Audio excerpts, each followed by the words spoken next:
Welcome to the podcast, The Wellness Talk. And yes, this is the first time ever that I am doing an interview in English. Así que bienvenidas y bienvenidos al podcast, The Wellness Talk. But let's go back to English. So I am very excited.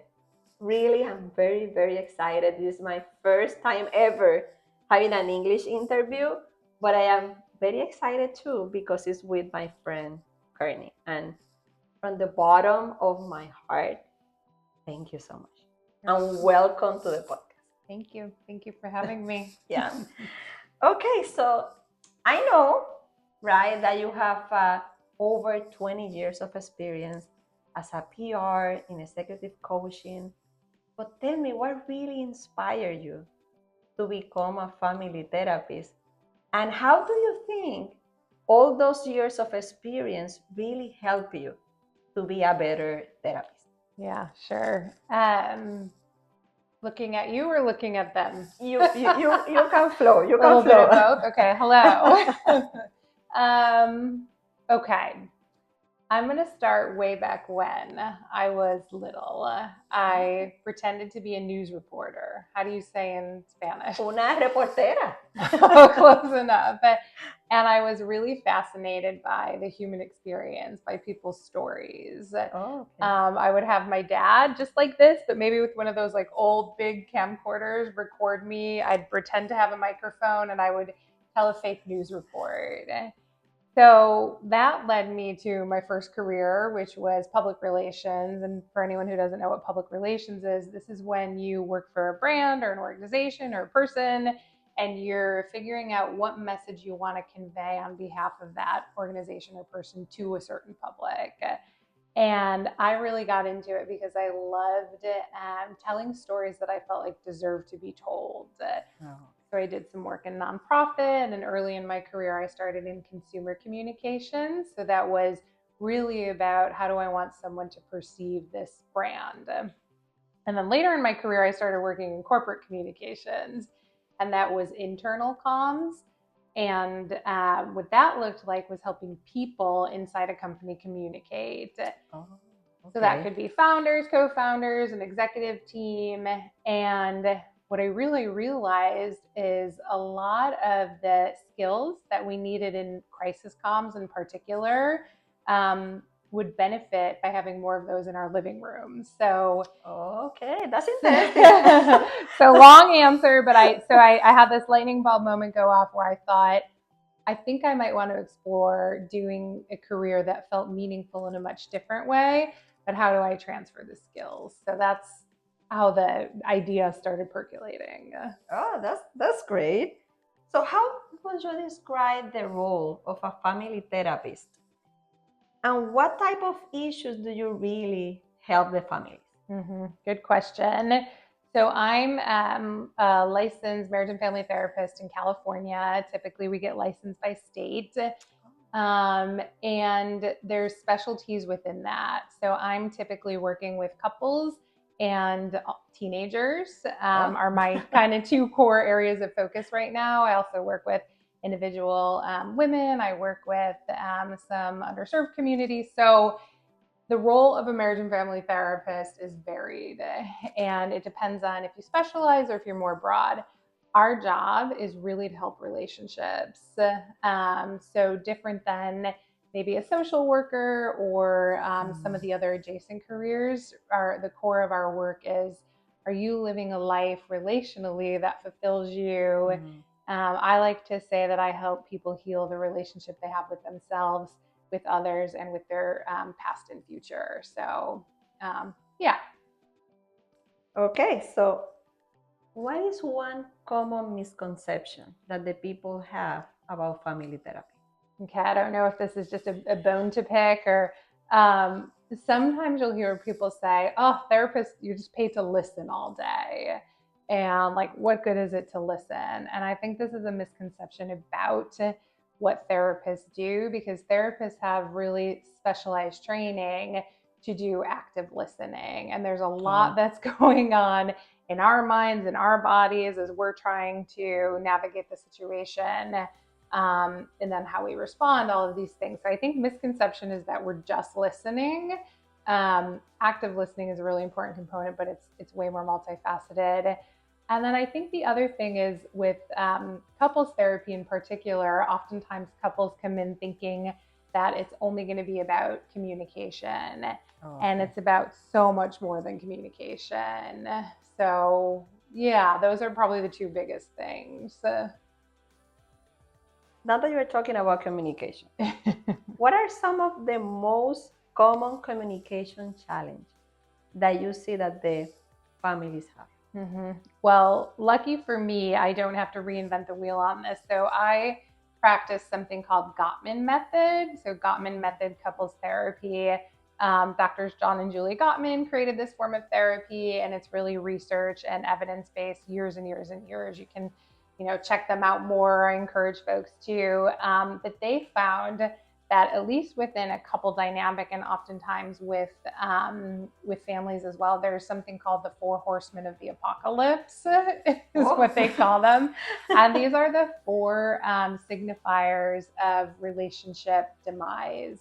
The ones that I see show up in the therapy room quite regularly are criticism and defensiveness. So I'll talk a little bit about those two if it's helpful. Yeah. So oftentimes we say something to a child, a partner, a friend, and it comes across, or it is meant to be a criticism.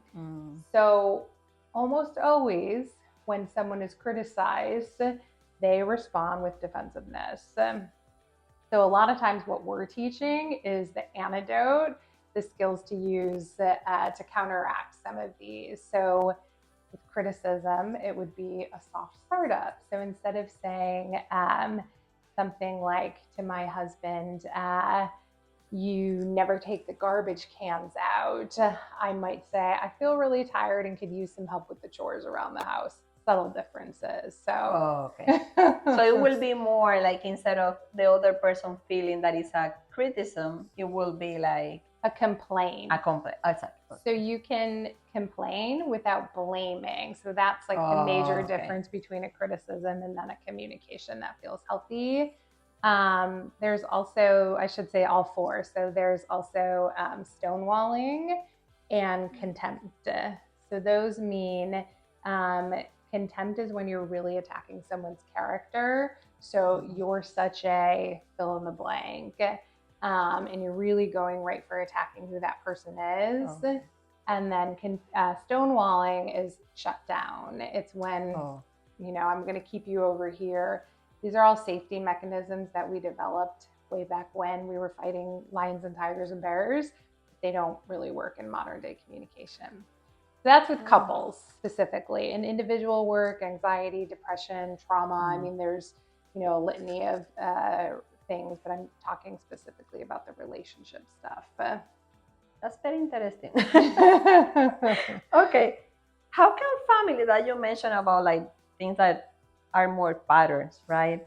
How can family really break those patterns of conflict and really start having a healthier conversation? Well, what have you seen with your daughter? You have she's not a teenager anymore, right? No. She's almost an adult. Like in a month, she will be an adult. Oh, wow. Like an official 20 years old adult. Oh, my goodness. I asked that because I think a lot of times with parenting, it's actually about checking in with our inner child. So you might have heard this term, inner child. Yes. So if I have a stepdaughter who is 6, and a lot of times when I'm feeling triggered, I'll check in with myself. And what I'm realizing is it's because my inner 6-year-old is screaming for something. So a lot of times in parenting dynamics, we're responding to either the way in which we were when we were kids or something we didn't get. So, and we can talk about that more in the lens of like multicultural or intergenerational, because there's some specifics there. But I think it's really about intentionality. I always tell the families and couples that I work with, this is going to take a lot of work. I think a lot of us go into relationships thinking they just happen. And in my experience, that doesn't work. It takes a lot of intentionality. So even something like implementing a dinner time check-in, say you've got little kids, you can play a game at dinner. Like we sometimes recommend this game called High-Low Buffalo. Have you heard this? No. So some people do like rosebud thorn. It's a similar. So you'll say like, what was your high of the day? What was your low of the day? What was your buffalo, which is like your weird or wacky. So breaking patterns oftentimes means creating new ones, new rituals of connection. And then of course for the grown-ups, like really trying to heal what we would call attachment wounds. What are you holding on to that's no longer serving you? Does that A lot to think. right? Now I really need to see what is triggering me when situation happen. Yeah, but you've got that self-awareness, and I know you've done a lot of work yourself. I'm like, who am I? How do I want to communicate? And I think that's what it takes. So Okay. So what could be then the difference between, now that you were talking about like when people have like more like a complaint or a criticism, right? But what could be more a difference between having a healthy disagreement versus having a toxic conflict? yeah, I'm glad you bring that up. So going back to this Gottman method, Dr. John Gottman found that 69% of problems in relationships are perpetual. So that means that 69% of the arguments a couple will have, there's no solution to them because they're grounded in maybe parts of our personality or just things that we might never agree on. And so the idea is really to get to understanding before action. So what that looks like is really showing up with a lot of curiosity. And there's different methods that you can use, but they're really grounded in before you're jumping to what do I want to say? It's can I be curious about what the person who's communicating with me is saying? And you each take turns hearing each other's point of view. So I think it's really the acceptance that I said this in my own wedding vows. Two things can be true at once, and reminding yourself that often. Like you might look at that coat hanging up over there and tell me it's navy blue, and I might say, actually, it looks black to me. Is there a right or wrong? Not really, but just different perspectives. So we want conflict. We just want conflict to look like we're understanding. Okay. Yeah. Okay. That's good. Good to know. So how we can create a more safe, emotional safety in our home, especially when we are talking about step parenting, blend families, how we can really make our children feel safe. Yeah. So one of the things I know that we were talking about is families look so many different ways. We've got multi-generational families where there might be multiple people living under one roof. We've got blended families. We have step families. We have single parents. We have adopted parents. I mean, the list goes on and on. And so a part of that is really understanding the role you play and you want to play. And that advice from before, check in with your inner child, no matter what still applies, regardless of the role. But I think in our homes, there's a component of conflict resolution that we talk about in the external world, that we really obsess over what does peace look like outside, but we don't really learn the skills to what does a peaceful home life look like. So sometimes that can look like sitting down and actually thinking about your family or your family's cultural values. Sometimes that can look like implementing a weekly meeting. There can be structure, but it can also just be something as simple as we as a family play, we as a family respect each other. So there's not a one size fits all approach because it depends on the issue and the dynamic. Of course, if we're working with trauma, that's going to be much different than if we're just kind of working with run of the mill, like teenage fighting with parent type thing. That teenage phase. Yeah. Which I have a lot of parents like, what do we do? I'm like, you go back and you think about if you were a teenager and you slammed the door, what did you want? Did you want your parent to lecture you about doors? The door's going to come off the hinges, or did you want them to say, I see you're in pain right now? Probably the latter. So, yeah. That's good.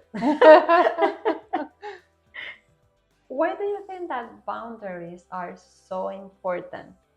And also how we can really set boundaries with our family without feeling that guilty. Mm-hmm. Yeah, I'm glad you're asking about boundaries. I had a client the other day who was experiencing friends who were lying to them.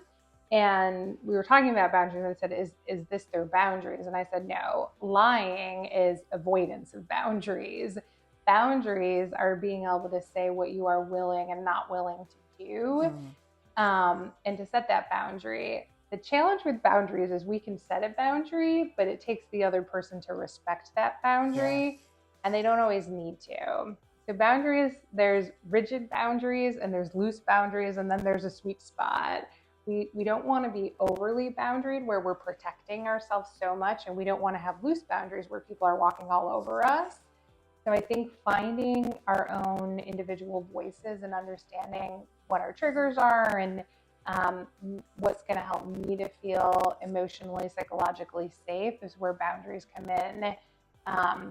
And boundaries can sometimes be from a place of privilege. We have so many people right now who can't set their own boundaries. And so there's a lot of language in the psychology space that is inherently privileged. So I just think that's also important to name too.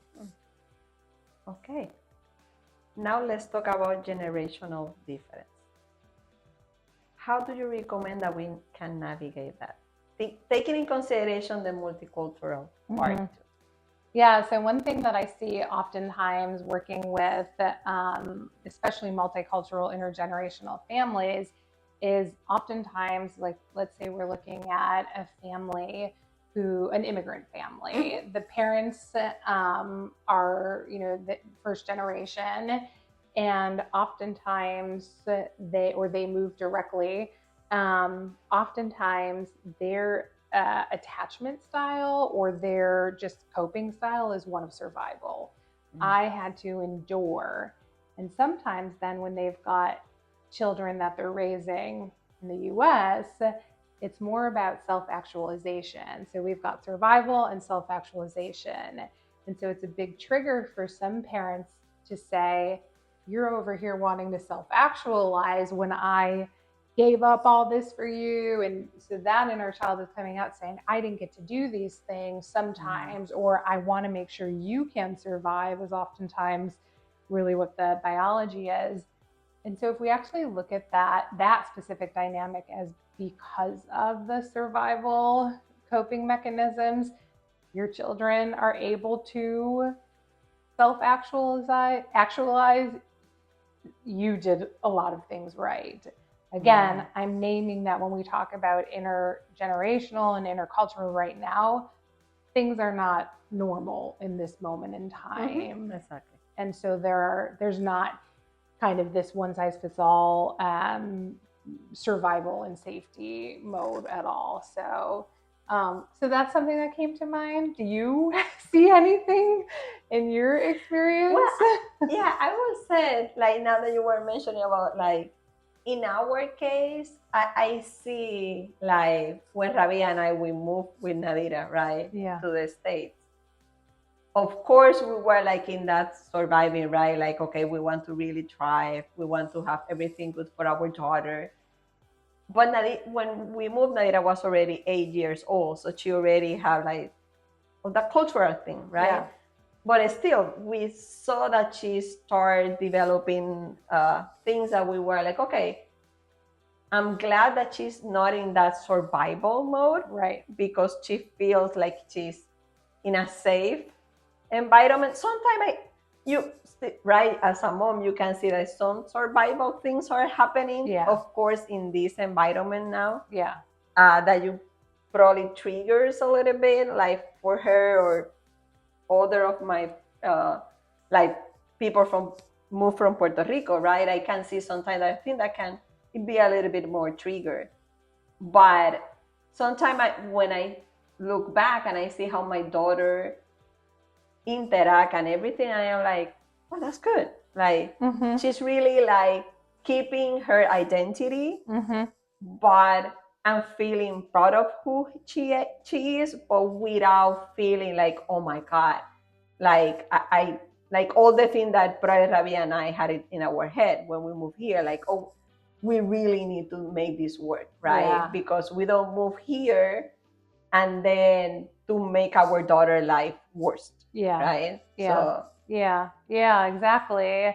And I think too, when it comes to just different generations, if we're communicating around family, in addition to remembering what it was like when we were young and what we needed in those moments, it's also to understand that developmentally, kids oftentimes are doing exactly what they're meant to do. They're individuating, they're testing the limits, they're differentiating. And I think it can be really hard for parents because that takes a certain level of letting go of control. And usually parents just want to keep their kids safe. And so that requires a lot of support for the parents in these situations. So yeah, now that you mentioned that, one thing that came to my mind is that, like, in terms of culture, like Ravi and I, we need to let go a little bit of the control. I don't want to say that of the control, but we understood that we can still be having our culture, but there is so much things that are not necessarily the same here. And then for Nadira, we were like, okay, we need to really understand like the environment and have some core values and boundaries, but we need to make adjustments. Mm-hmm. We need to let go a little bit and then really trust that whatever we did at home, it will be okay for her and she will be. But at the beginning we were like, oh my God, like we see like so many different cultural things, and now we are like trying to keep everything the same. And yeah, at the beginning it was like, okay, how much we can let go and still feel that we are doing our role and keeping her safe. Yep. So yeah, when you mentioned that, I was like, yeah, I can definitely identify. You can relate. Yeah, I can relate with that. Going back to the boundaries, I think this is also helping ourselves and our kids to understand that their no is just as important as their yes. And I work with a lot of teenage girls, and in particular, they have a really hard time. I am going to generalize here because I see it a lot. How do I say no to something that I don't want to do? And that's why I said I went back again to the privilege conversation, because right now we're really seeing a lot of our freedoms being tested. Who has the right to say no? Who has the space to say no?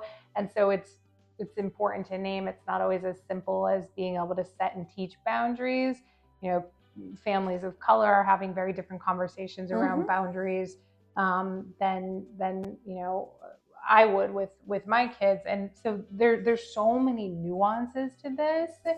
And I remember, I think it was in therapy school, I had a real humbling moment because I thought, I'm going to get into this space to help people understand how to push back against systems that oppress. And then I think it was a teacher at one point who said, actually, a part of our role as therapists is to help them learn how to operate within a system that can suppress and show up for themselves, and to help them through the trauma of oppression, suppression. And that was like, wait, I don't, it kind of was ego melting. Like, right, I don't really have control over this. My job is to see someone and be with them. Does that make sense? Yes. Yeah. Yeah. So, So let's talk about couples. How can couples can maintain that connection, that intimacy while they're raising kids, or even with the busy lives? Yeah, the number one time I see people come to couples therapy is either when their kids are like 2 or 3 and they have a minute to breathe and they're like, we've lost each other and we have a minute to name it. Or their kids are like 13, 14 and they have a minute to breathe and they're saying, our kids are going to be gone one day and we don't know each other anymore. So busy lives really complicate things, obviously. And it's doing small things often is super important. Learning that it's not about date night. Like if you're focusing on a date night and you have a busy life, that's not going to work. You need to focus on the small ways in which you're building that culture in the home, and creating some space. And I think a reframe oftentimes that works for couples who are raising children is to say you are modeling to your children the type of relationship they will be in. And so, this might be disputed from some other folks, but I believe the integrity of the partnership for folks who are in a partnership and still married, really above all else, if you're fostering that, then you're fostering your entire family. So how do they do that? They practice really strong communication skills. They make time to proactively have conversation about two topics in particular, finances and sex. Those are the two biggest areas that people come in saying we feel like roommates or we're misaligned with money. So really being proactive, knowing these things are going to come up, understanding that understanding is sometimes the goal. So there's a lot of little tricks that we do as couples therapists where we look at what is facing the specific couple, but there's not, I wish there was a magic solution to like, what can we do? And part of it is the acceptance, especially when you have little kids, that you're in the hardest phase of it. And just how do you stay on the same team? How do you be kind to each other? And how do you repair often? We're going to say things under, I said something to my husband yesterday and that wasn't that kind. And then I was thinking about it for a while and I came back and I was like, I don't know why I said it that way. I'm really sorry. So you want to be repairing often. You want to be catching yourself like, oh, I was tired. I'm really sorry. So yeah, communication is the big one in that instance. Yes. Now that you mentioned that, that reminds me, like when we start like being emptiness, in our empty nesting phase, I have like people asking me like, oh, like we are going now to start being empty nested. Like, what did you did when now? Like, do you still are okay with your husband? I am like, yes, yes. Like we are good. We are having a good relationship, even though our daughter is not at home all the time. We are doing things now for like only for us. But and sometimes I am like, oh wow, that's a lot of people. I really worry what will happen when the kids or the kid is no more like the center of the dynamic and they are by themselves. Exactly. Well, I'm curious, I would imagine that you and Ravi you still had conversations outside of your parenting relationship. Like I've seen the two of you play together even when your daughter was younger. So that's important. Yeah, definitely. And I remembered we were very intentional when she was in her senior year. We were like, oh, she will be in college. And we were like so focused on her sports and everything. And we are like, suddenly it will be us. So we need to start really taking time for us while she's still here. And make her really understand that we as a couple, we need time.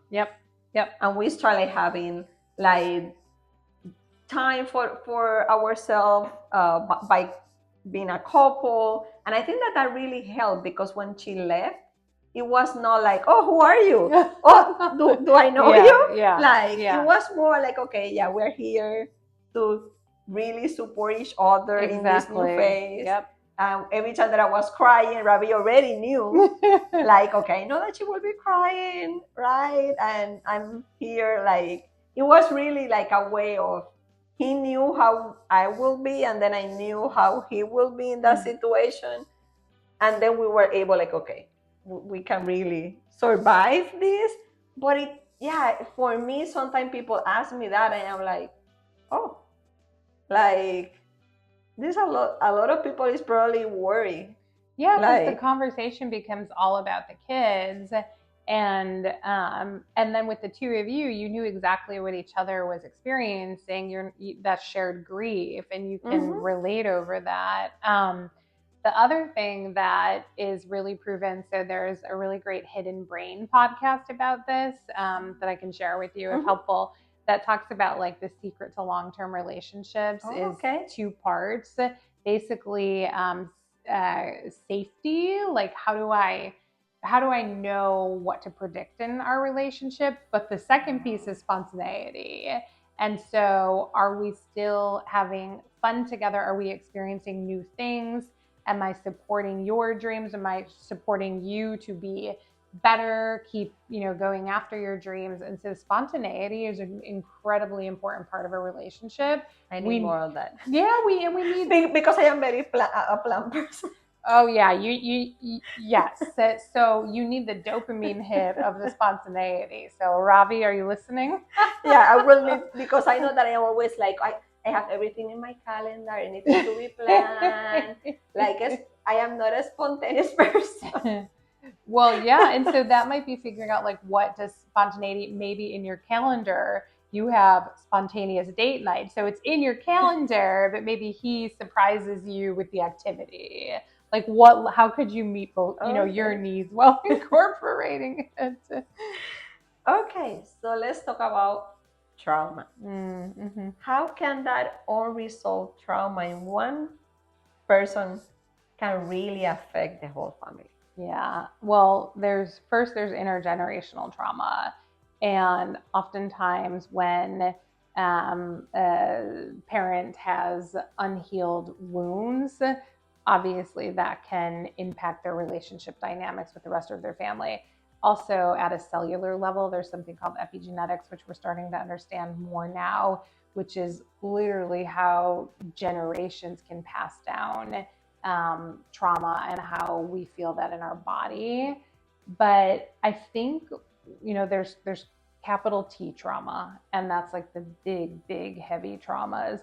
And then there's something we're talking more about now, which is complex trauma.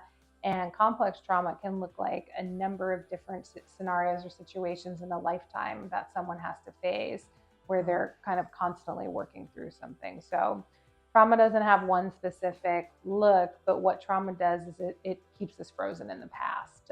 And so usually when trauma is activated in a family dynamic, that person, typically they're going to be having some kind of a nervous system response. Are they going into fight, flight, freeze, fawn? And so how we heal trauma in the family is really working at it oftentimes from a systems lens, which both means like the macro system that we're operating in. I'll give you an example. I'm not a fan of pathologizing. I wasn't trained to pathologize, which means like labeling people with mental disorders from the DSM. Because oftentimes we don't look at the macro system that might be impacting trauma. So we could have a whole episode on that. So I'll leave it there for now. But I think it's bringing awareness to it and knowing that not every trauma is ready to be healed.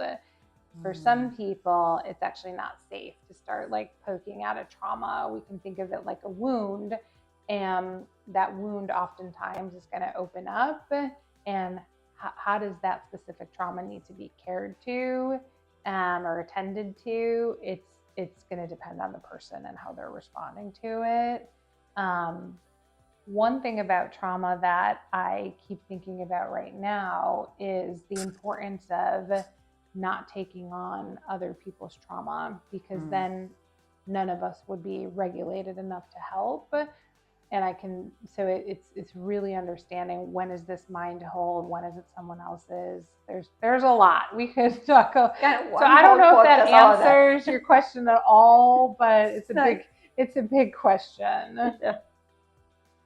What could be one simple practice like that the family can do to really strengthen that emotional health?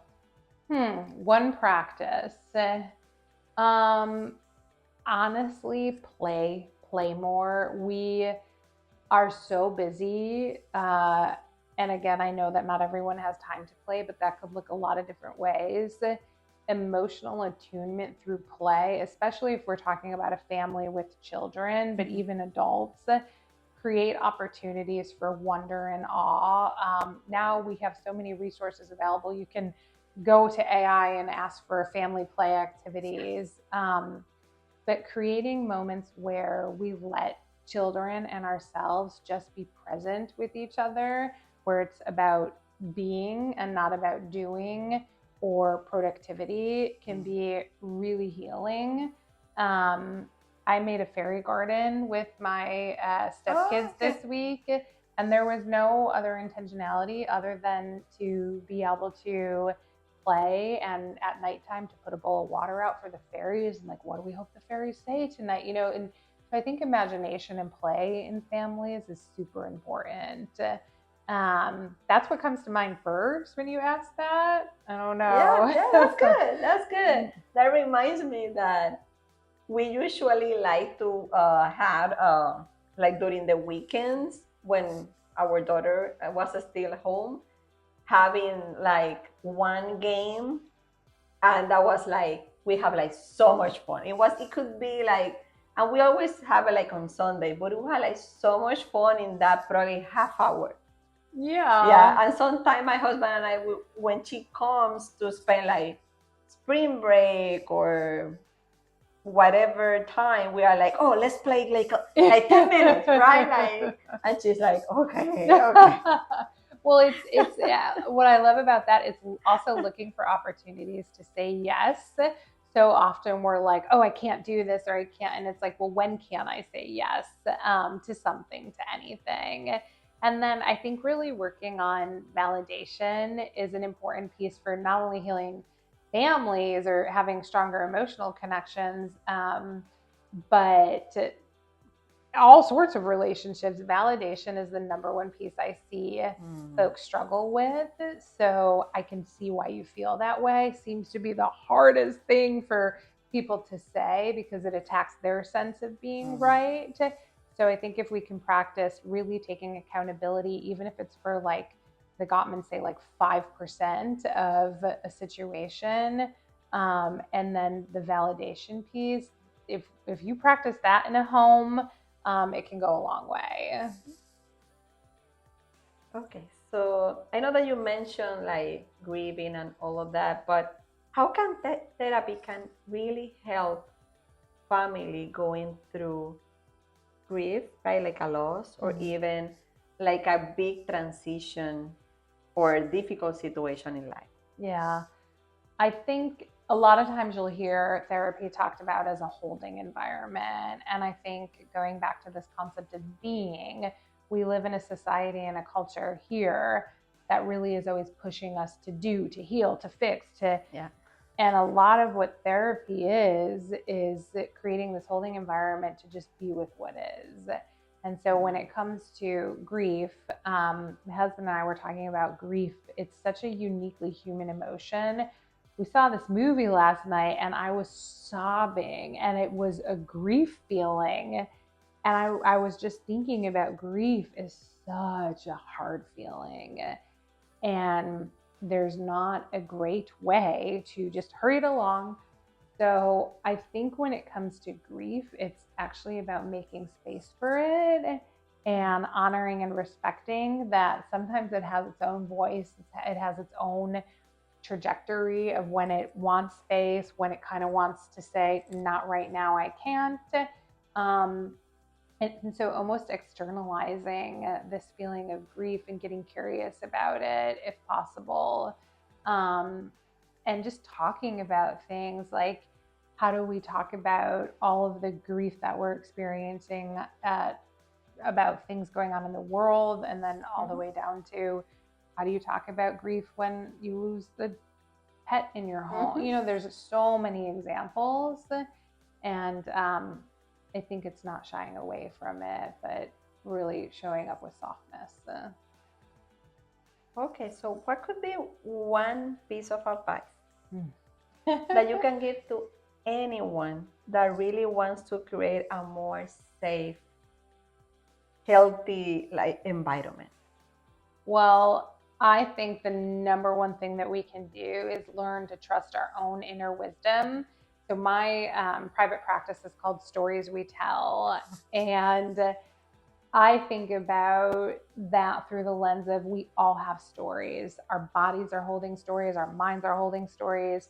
If we can really get clear on, is this story that I'm telling no longer serving me? Do I need to update this story?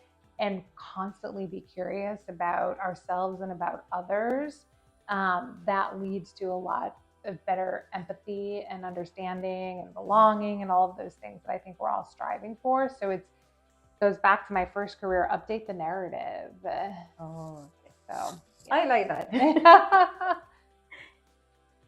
So what do you think is one of the biggest misconceptions about what a healthy family look like? That there's no conflict. I think that people think like, oh, there's these, well, not even even the Brady Bunch had conflict. But that a healthy family, it's just harmonious and peaceful, and that's never going to happen. We want conflict because conflict helps us grow and it helps us practice skills. But I think that's a misconception that there is a family without conflict. Exactly, like everything is perfect. Yeah. I don't think that. I've never seen that. So probably that. Yeah. Okay. So if you could leave everyone that is listening or watching this podcast with one message about emotional wellness within the family, what it will be? Within the family. That one person cannot be the emotional, can't or shouldn't be the emotional barometer for the rest of the family. So this goes back to this whole idea of differentiation. Oftentimes, I had a couple the other day where I was working with a husband and wife, and he said, my happiness is dependent on her happiness. And I said, stop right there. Because if that's how you're operating, that's not fair to anybody. And so I think it would be that we cannot be responsible and we shouldn't try to change feelings. Feelings are feelings. They can't be changed. So emotional weather within a system is probably just to expect the unexpected, and not try to change the forecast too much if you can't. Okay, so just to close the podcast, and for me, this is the most interesting question, and it's a more personal one. What do you want to be your legacy? How do you want the people remember you? I want to be remembered by the people who I love, the people who I work with. I hope that they'll say, she understood me. I felt seen. She dug deeper to get to the core of my story. I wrote a purpose statement a few years ago, and it was to really, at the core of it, it's to honor and serve myself and others as we take this journey back home. And by back home, I mean to the truest versions of ourselves before anyone told us we weren't good enough and we couldn't, and we weren't this or we weren't that. So I hope that people would say, I saw them. I helped them to feel they belonged, at least with me. That's beautiful. I hope. Yeah, that's beautiful. I'm sure that you're going to be remembered like that. Thank you. Honestly. So I know that a lot of people will be, oh my God, I want to reach out to her, right? I need some help. I know that you have your office, right? That is an in-person therapy. But do you offer like online therapy, or is only like in person? Yeah, so going back to, I'm licensed in California, and so I can only work with folks who are in California. But if, I'm happy to make connections if anyone needs extra support. There's so many awesome resources out there, and my website is storieswetelltherapy.com. So yeah, I hope more people are asking for help where they need it and realizing none of us need to be alone in this. So yeah, that's true. yeah. Well, I will put all the information that how you can contact her, and of course, again, thank you so much. Thank you. Thank you. I felt that you share like so much information at a high level that I can still apply Good. to my family. So I really appreciate that. Of course. So thank you so much. Thank you. And bye. Take care, everyone. And please share this first English podcast with everyone. And thank you so much, everyone.